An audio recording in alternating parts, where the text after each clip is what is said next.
My name is Krish Asija, and I'm from Grafton, Massachusetts.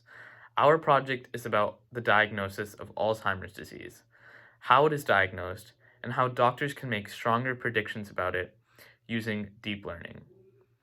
My name is Fahad Mohsin, and I am a junior at St. John's High School here in Massachusetts. And I'm here to talk to you about a solution to a problem we've been having globally in many hospitals and healthcare systems around the world, and that is dealing with diagnosing and taking care of Alzheimer's patients.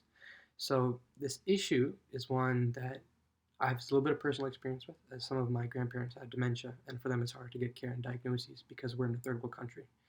And this kind of affects every healthcare system, as most healthcare systems aren't really built to deal with mass cases of dementia and Alzheimer's disease, and not many doctors are necessarily trained to deal with it. It And must be devastating for a false diagnosis to occur to a patient, which is why it is important to make accurate and early predictions about Alzheimer's.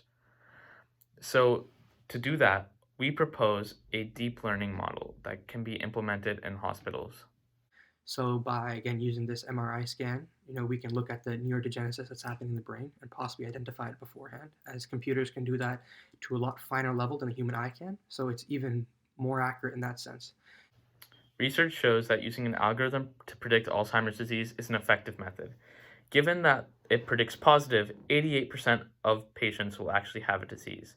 This is better than the accuracy of radiologists, which has a ceiling of 77%. The two main problems that arise are funding and hospital implementation. Funding is not a huge problem because the software is hosted in the cloud.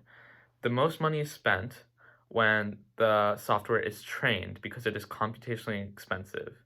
But when the model is actually used to make predictions on patients, it's not nearly as expensive compared to, say, manufacturing every version of a smartwatch.